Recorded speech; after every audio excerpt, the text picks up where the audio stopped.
Hey folks, it's your buddy Mike Messier. I'm going to do a very special second Mike's Instant movie review of sorts on the Von Erich movie, The Iron Claw.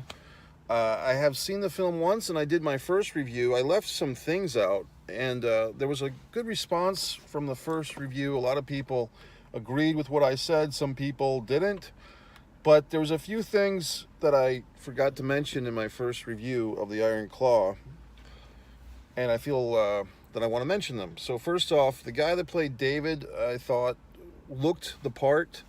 There's been so much talk about how, the guy playing Kerry Von Erich, I believe his name is Jeremy Allen White. I haven't seen him before. It appears that he has a pretty good career going for himself. I've never seen Jeremy Allen White. I think he had a decent enough face for Kerry, but he was probably smaller than I even thought. He was probably in real life 5'8", maybe 160 pounds. And people were asking me, Mike, how big was Kerry Von Erich? Well, Kerry, I think he was listed as being 6'4". I don't know if he was actually that tall, but I think he was a legitimate 260 pounds at his biggest. That's the real Kerry Von Erich. And so yeah, there's quite a discrepancy, because whenever Kerry would stand next to Kevin in real life back in the 80s, Kerry was a little bit bigger. Probably 15 to 20 pounds bigger. Kevin was no small guy either. In fact, if you've seen the pictures of Kevin Von Erich with the actor who played him, Zac Efron, Kevin Von Erich is still bigger at age 60-something than Zac Efron, who's probably about 40 years old. I do think Zac Efron did a very good job, even a great job. I would say Academy Award nominatable for his portrayal of Kevin. And I think another thing that I wanted to mention in my review that I might have forgotten, this movie really is Kevin Survives. That's the movie, that's the Von Erich Iron Claw movie in 2 words, Kevin Survives. If you look at it from that perspective, all the details of, the down and dirty details of Kerry's foot, David having a daughter that wasn't mentioned, Kerry had a couple of daughters that weren't mentioned, and a wife when he passed away, when he committed suicide. The big exclusion of Chris Von Erich, that's got a lot of people up in arms. I'll get into that more in a moment. But if you really just look at it, the principal character of this movie, the central character, who we see all of these events through, are the perspective of Kevin, a lot of times telling his Pam, who would become his wife, his girlfriend then wife. So it's really, I wouldn't say a love story per se, but it's basically a survivor story. And if you look at it from that perspective, the tragedies that surround Kevin Von Erich, the character of Kevin Von Erich in this movie, the details that some of us are getting caught up on, and I'll get into some of these details, they're not as important as just the two-word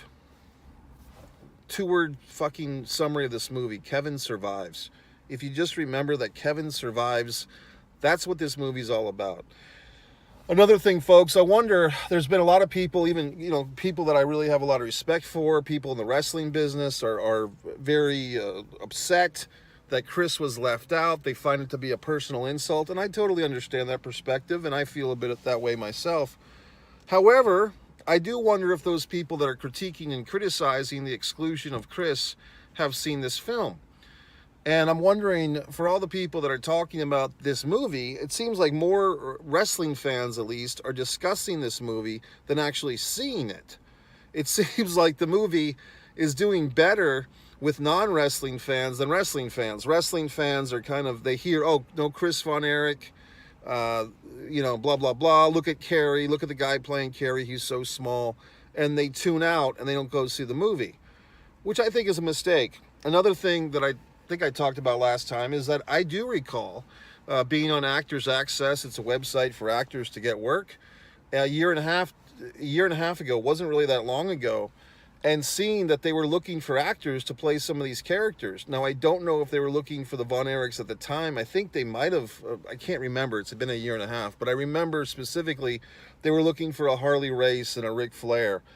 And I was sending out I didn't feel like I fit any of the roles, okay? So I'm sending out this casting call to wrestler friends of mine that I thought might be able to pull off some of these roles. One of them that I do remember trying to send to my friends, or sending it to my friends, was Lance Von Erich. And The other thing is, you know, I was talking to a buddy of mine today who lived in Texas. He actually was able to see a live pro wrestling Von Erichs show probably in 81 or 82. And he's not a huge wrestling fan, but he remembers some of this stuff.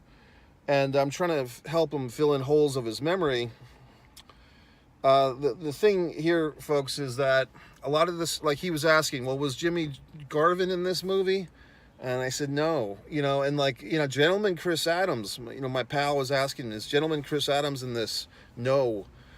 The Freebirds feud is kind of in this movie, but really, if you're not paying attention, they don't really go into it. Like, how important was the Freebirds Von Erichs feud to the Von Erichs and to pro wrestling in general and world-class wrestling in general to help world class really raise to that huge level it was at in 84, 85, 86. They don't really get into that because, once again, this is not a wrestling movie. This is a survival movie with wrestling as the backdrop. So the nuances of the in-ring stuff that I would love to see this, you know, and I'd like to be involved in it, quite frankly, if this were to be made into a Netflix series or a Hulu series or HBO, whoever, yes, this could definitely be a series, a 6-part, 3-hour series, or a show, you know, seasons, 10 hours, 2 or 3 seasons. There's so much material. They left a lot of meat on the bones, so to speak, which hopefully might open some doors. And so if this movie, which I think is doing quite well at the box office, if it wins some awards, who knows? There might be more wrestling material. I mean, I've written a treatment for a TV series about pro wrestling, as a matter of fact, which I might have to dust off the bones for it. And I've written a couple of screenplays on pro wrestling stories that, you know, I'm always trying to advance those damn things. American Luchador and Wrestling with Sanity and all these wonderful things. So the point of the matter is this. If the wrestling fans would stop critiquing the goddamn movie and actually see it, and at least spend the money to see the movie and then critique away, perhaps that excitement, that box office success would prosper pro wrestling based mainstream movies and film.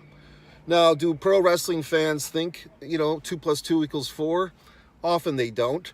So, I mean, you know, you would think that goddamn wrestling fans would support a pro wrestling movie that is of this high quality, whether there's some mistakes made or the Ric Flair guy is a goofball or whatever. Still support the movie if you want to see more wrestling-based mainstream material. Now, maybe you don't. You know, maybe you're quite happy with the Vince McMahon documentaries on the fucking Peacock or whatever the fuck, and you want to live in that wrestling bubble.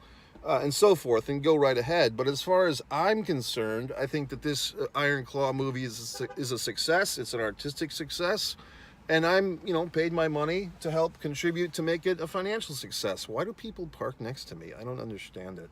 There's so many parking spots available, and people just see me and they're like, I want to park next to this guy. Why? Go somewhere else. But in any event, I think that the wrestling fans should support the Iron Claw. Go see it. I do want to say some other things. The guy that played Fritz, I forgot to mention him in my first review. I thought Fritz, the actor, I can't remember the name, I thought he was great. I am going to see this movie again on the big screen. The first time I saw it at a Regal Cinema, the next time I'll probably see it at AMC or Cinemark. No offense to Regal, but around these parts, the AMC and the Regal sound and screen are better. I do like the fact that I saw it at Regal initially, because it kind of, with that degraded quality of picture and sound, it kind of felt like I was more in the 80s, you know, when this thing took place. Let's talk about the Chris thing while we're at it. You know, there's so many people that are shitting, wrestling fans, I should say. Well, how can you make the goddamn movie without Chris? Well, assholes, I'll explain. Look, I've written screenplays that have been made, some haven't been made. It's always very difficult to write a script, and it is gut-wrenching when you have to take major characters out of a story based on true events, folks. The movie says it right at the beginning. It doesn't say this is a documentary. If you want to see a goddamn Von Erichs documentary, there's 3 out there at least. There's the WWE one, the non-WWE one from about the same time, 15 years ago, that Kevin was a big part of, and there's this other one floating around on YouTube which was some type of college assignment. Gary Hart, no, it's fucking Bill Mercer's in it, Fritz von Erich, and Kevin von Erich. And it's kind of the most positive spin they could do. They really just keep it upbeat for that one. I'm trying to remember that guy's name, but that's floating around. That's about an hour long. So if you want a documentary, you see a documentary. This is a narrative film. For 30 years, people have been saying, we want a Von Erichs movie. They should make that into a movie. Well, now they did, and nobody's happy. As far as the Von Erich, the Chris thing, look, if it were me, I would really have tried, and it seems like the writer-director has stayed. People said, well, Mike, you didn't explain all this. Well, I hadn't read the reviews before I did my first review. Now I have read some of the stuff. The writer-director basically says he had a draft of this script that he had for 5 years that had Chris in it, but as they were getting further along in the process, he really felt like the Chris character and the eventual suicide of Chris would weigh the movie down and be too much to handle. And if you see the movie that exists now with basically the 4 deaths, Jack, David, Carrie, and Mike, yeah, I can see his point, because they handle each death with a lot of dignity and a lot of respect. There's some afterlife stuff with the Von Erich brothers being reunited in the afterlife. A scene that was, I think, really difficult to pull that off without it being cheesy, but they did. So I think that I just have to step back as one writer to another, and obviously this guy is more successful than I am. You don't need to remind me of fucking that. But I have written scripts that have been made, and I can say, this guy, I have to respect his artistic choice. See, an artisan like myself, who I just created this wonderful painting today, I can respect the creative choice of another artiste, okay? So some of the fucking people that are criticizing this goddamn movie, like I said, that probably haven't even seen it, go ahead and write your fucking screenplay. Go right the fuck ahead. Because I'd like to see you assholes get past page 1. First of all, most of the fucks that would think they could write a screenplay, they wouldn't get Final Draft screenwriting program. They'd probably just get a Microsoft Word and typing some goddamn gibberish. They'd have all their tenses fucked up. They wouldn't know what the fuck they were doing. And they would quit after about a day, okay? So that's what the reality is. Most people don't have the goddamn talent, patience. They won't get a bunch of screenwriting books. They won't take classes like I did.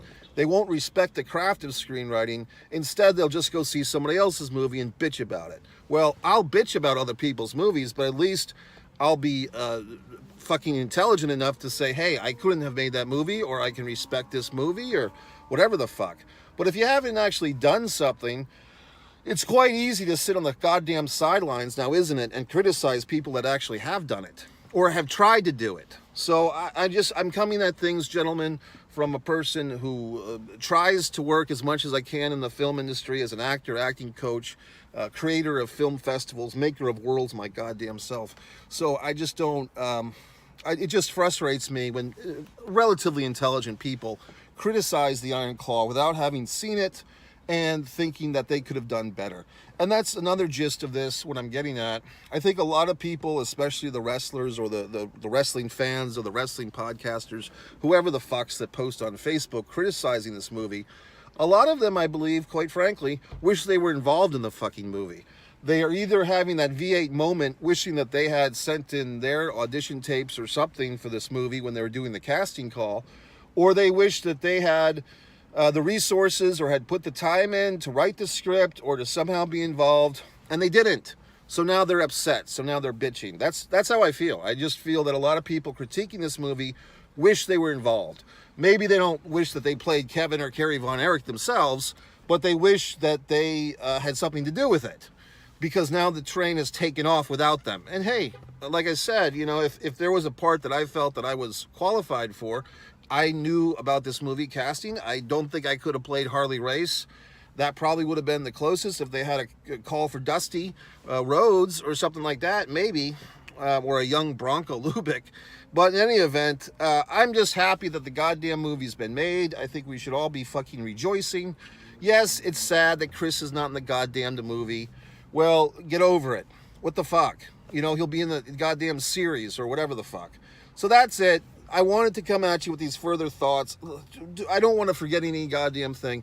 I think the guy that played Harley Race did really well. The guy that played Fritz did really well. There's these fucking videos like on WatchMojo.com. It had a headline, 10 times the Von Erich movie lied to your face, or 10 times the Iron Claw lied to you to your face.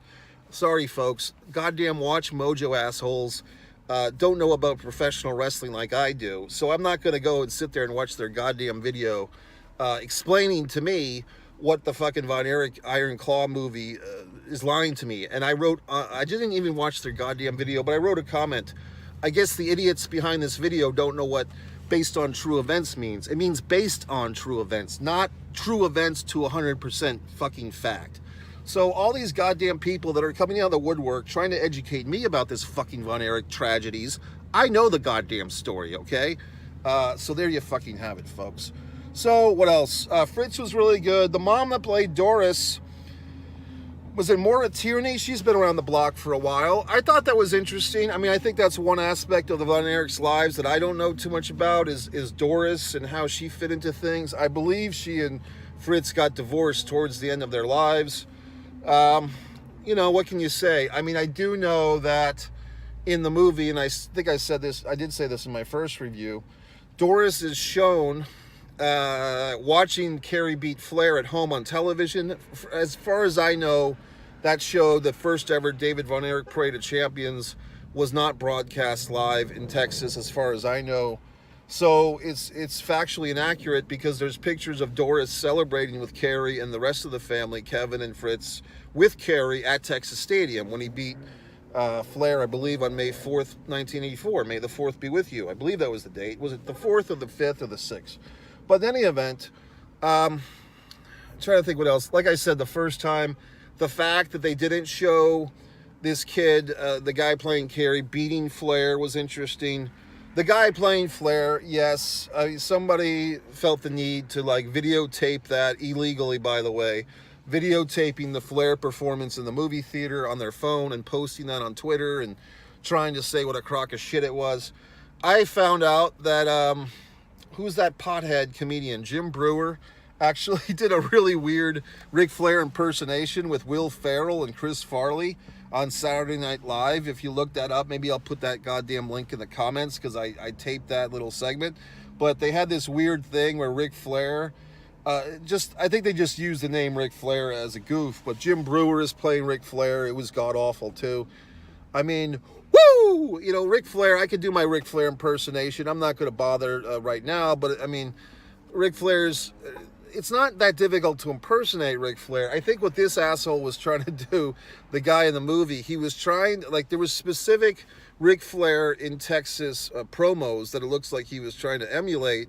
And I think, I just don't think that guy was a real wrestling fan. I think he was just an actor who sort of had an idea, but I don't think he was directed very well. I'll say that the same writer-director, I think you got to blame him, because I think the actor who played Flair, I don't think it was for lack of trying. I just think maybe he was trying too much. You know, it was just kind of a weird thing. But if you see that Ric Flair, Fritz Von Erich promo, where they've got the split screen from maybe 82 or 83, it was kind of goofy. Like, Flair was kind of goofy. This fuck has his lights on me now. That's why the picture's all fucked up. Everywhere you go, there's an asshole. In any event, I still like the movie. I'm trying to think. I'm trying to remember all the shit that I forgot. Try that on for size. The Fritz guy was good. I thought David was really good. I think the guy that played Mike was really good. Yes, there is no Chris Adams. There is no Jimmy Garvin. And I guess one thing that's frustrating me, gentlemen, is I'm talking to people that seem to have an interest or an opinion on this movie, but they haven't seen it. So it's just kind of frustrating because, well, is this in the movie? Is that in the movie? Oh, the movies must suck because they don't have this in it. Oh, they don't have Jimmy Garvin and Chris Adams in the fucking Valet for a Day match? Well, fuck, I'm not going to go see the movie then. Like I said, Kevin survives. That's the whole goddamn gist of the movie, the Von Erich Claw. So if you look at it from that perspective, if you go see it again, a second time, I think there's probably even streaming services that have it by now. I'm going to go see it on the big screen once again. Going to wrap this thing up, gentlemen. If you have further comments or questions, I might do a third video on this. If anyone wants to co-host a Von Erich thing, leave your email in the fucking comments, and I might call upon you to co-host of Von Erich panel with me. Have a happy